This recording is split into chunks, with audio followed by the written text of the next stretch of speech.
Hey everybody, it's Tim's Final Confessions. I'm Tim Derling, and the entire Derling family is represented here. Sarah's driving, Marley and Jack are in the back. We are heading to Moncton to see the Queen Extravaganza, the official Queen tribute. And Sarah and I went to see them 5 years ago. We're going to see them again. It's not quite the same lineup. We're hoping it's going to be a lot of fun, and hope to get you some footage.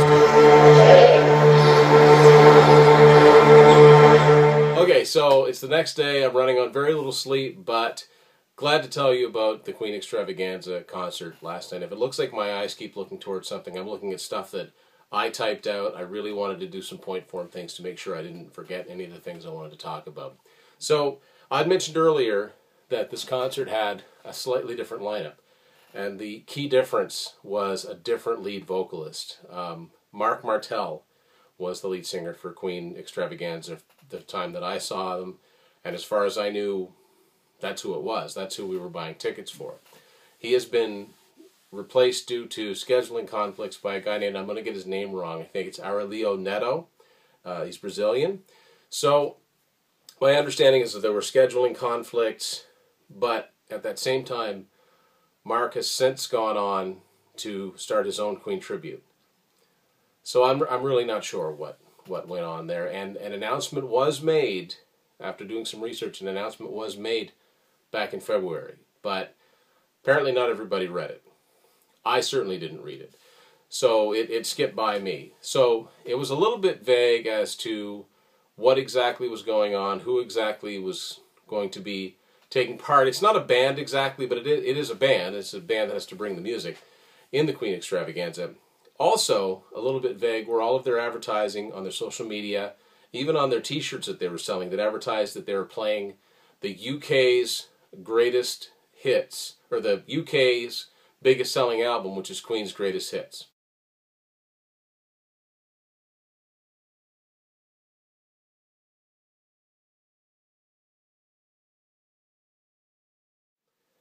It's like, they're going to go out and play the Greatest Hits album, and that's it?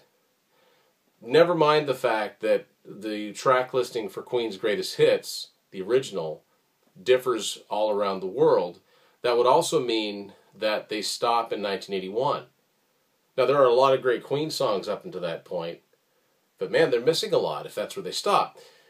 But then again, the hashtags that they were using for Facebook and Instagram and probably Twitter too for Queen Extravaganza, whoever runs their pages, said Queen's Greatest Songs. So, again, vague. The show itself was very bare bones compared to the show that Sarah and I saw in 2013 at the same venue. There were no video screens. The last time there were video screens, there was all kinds of vintage Queen footage being shown in the background. I don't know if it's the fact that when we saw them before the band Queen, they hadn't started touring with Adam Lambert, I don't think. So they weren't on the road, they weren't touring. Maybe that's why? I'm not really sure. So nowadays, the band consists of Aurelio Neto, Brian Gersh on guitar, who I saw before. He plays a replica of Brian May's guitar. He's left-handed, but it's the same guitar.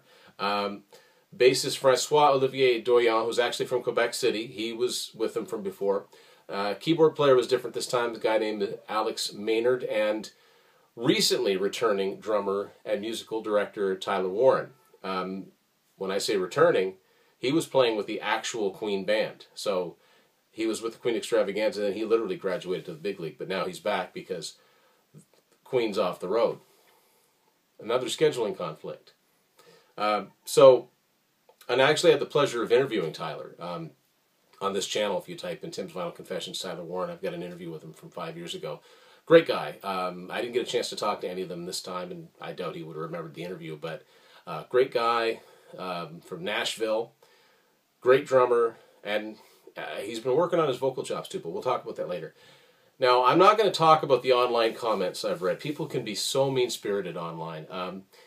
I will admit that I was slightly disappointed when I found out that it wasn't going to be Mark Martel, because Mark not only sounds like Freddie Mercury, but he also has, it's an added bonus, it just so happens he highly resembles him. I mean, the upcoming Bohemian Rhapsody film, the singing parts that aren't just Queen recordings, that's Mark Martel.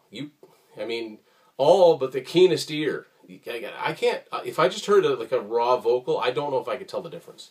He's got Freddie Mercury's phrasing inside out. So the bad thing about that show that we saw in 2013 is it predated Tim's Vinyl Confessions by about a year. The only thing I've got to show for that is a ticket stub. But that's another, and the interview with Tyler.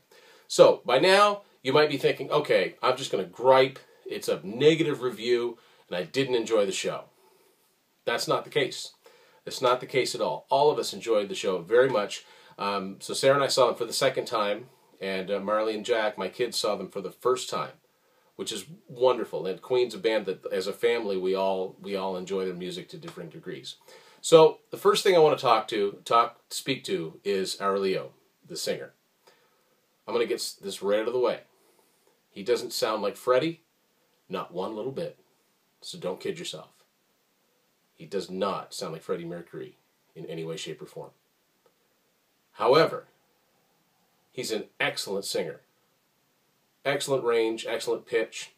If anything, he sounds a little bit like Adam Lambert singing the Queen songs. Maybe that's the point. I don't know.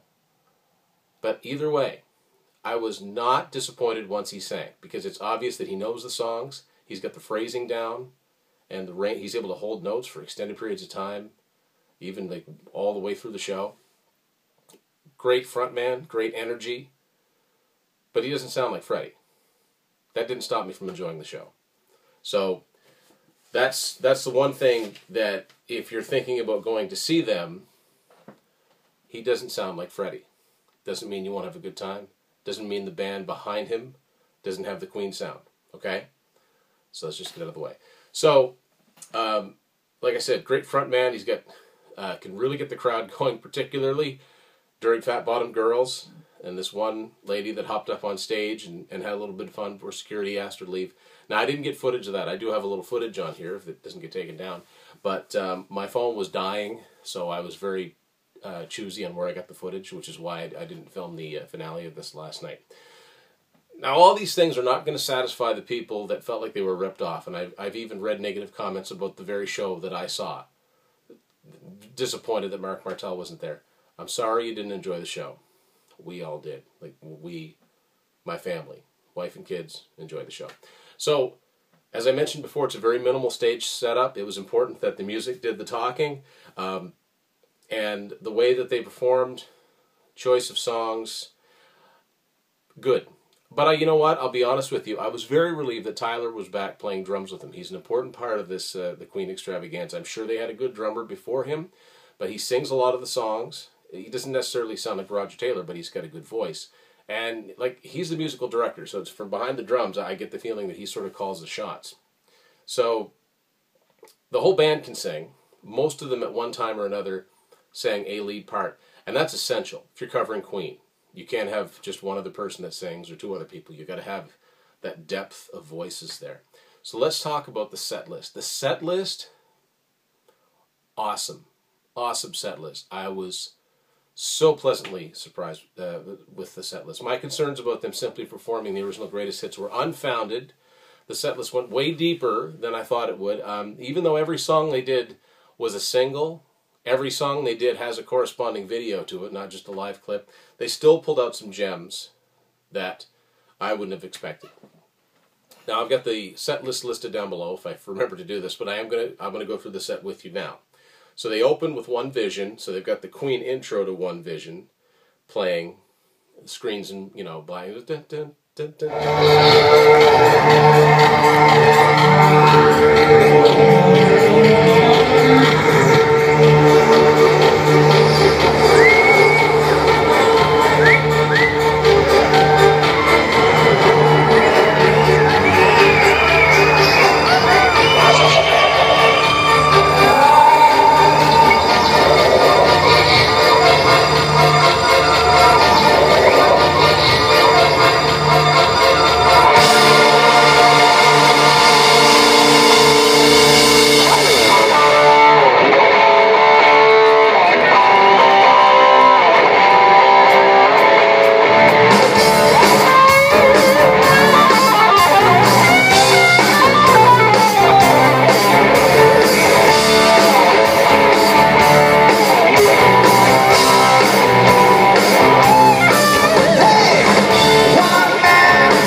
on stage, and they do the song.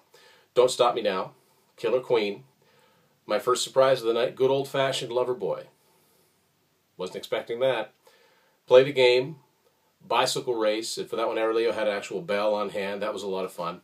And I was really glad they did the entire song. Normally that's just part of a medley.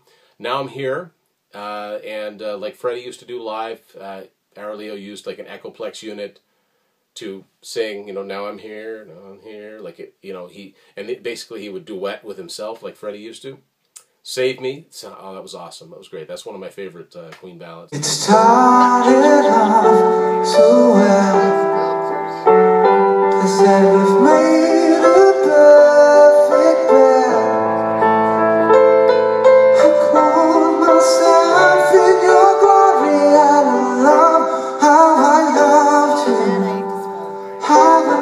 Bottom Girls, as I mentioned before, You're My Best Friend, A Kind of Magic. Tyler took the vocal on that one.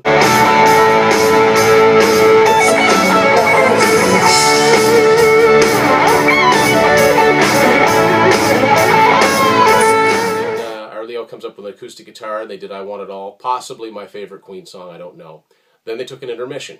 So I thought, okay, they'll do as many songs as that first set.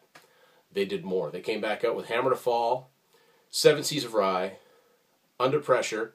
Bassist Francois handled the Bowie parts on that. I made note of that. I Want to Break Free. Then they really surprised me.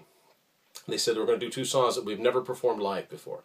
Now they weren't complete, and oddly enough they both came from 1989's The Miracle album. They did The Invisible Man, just up to the first chorus. Tyler did a drum solo, and then they did a slightly shortened version of Breakthru. Now those were two of the singles from The Miracle. They weren't that successful, certainly in North America, but they're obviously adding to the set list. Because I remember last time they did different songs. They opened with the fast version of We Will Rock You. I remember they did Dragon Attack, but no complaints on this set list at all, and I think it's actually longer.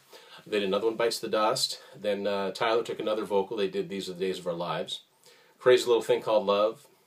Show Must Go On. That, if you're a singer and you can sing The Show Must Go On, I don't care what your tone is like, you're a good singer. That song is, and when you think about how close Freddie was to, you know, the end of his days when he recorded that, he never lost his vocal range. Radio Gaga, of course, that was fun. Somebody to Love, at this time Arleo's on the piano. He stayed on the piano for Bohemian Rhapsody. Now, Bohemian Rhapsody, did I think that I would be able to get excited about hearing Bohemian Rhapsody again? Probably not. As classic a song as it is, it's kind of ubiquitous. It's kind of out there.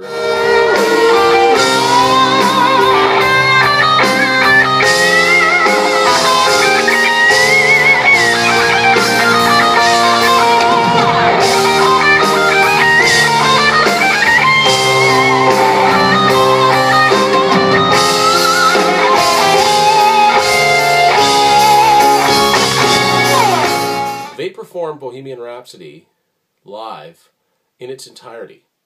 From the a cappella intro, the operatic section in the middle, they did the whole thing. And I don't even know if Queen themselves ever did that. Seems to me they always started off with the piano, that Mama Just Killed a Man part, leave the stage for the operatic section, come back in for the heavy section.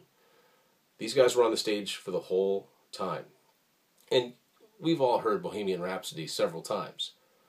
They weren't lip-syncing. It sounded different. You could tell it was Arleo singing. Some of the background vocals were a little bit different. And when it got to the operatic section, it's possible that they may have piped in a few of the extra vocals, but I don't know. I'm really not sure if they did that or not. And then, of course, predictably, they finished off the night with We Will Rock You and We Are the Champions. We headed for the parking lot after that to get in the car and make the drive home. It's about a 4-hour drive from where we live.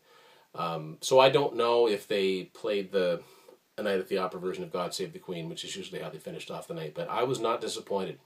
I was pleasantly surprised. I wanted to be pleasantly surprised, proven wrong. These were birthday presents for the kids, and it's actually the first time all four of us went to a show together, which is a great experience. And I think the kids now want to check out more of those songs they didn't know so well. One thing I did notice about the second set is that until, with the exception of Somebody to Love and Bohemian Rhapsody and then We Will Rock You, We Are the Champions, the end of the set, everything in the second set was all 80s, with the exception of the two songs from Innuendo from 91. So it was a slightly newer sounding set. They did a lot of 70s songs in the first half.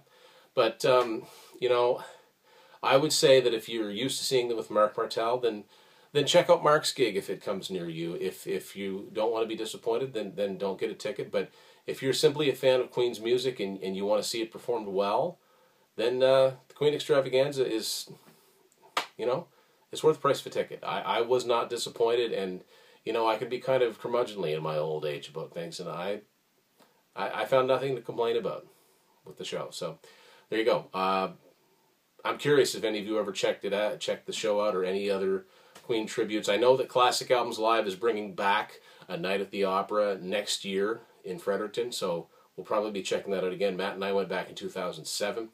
Speaking of Classic Albums Live, got another show coming up next month to tell you about.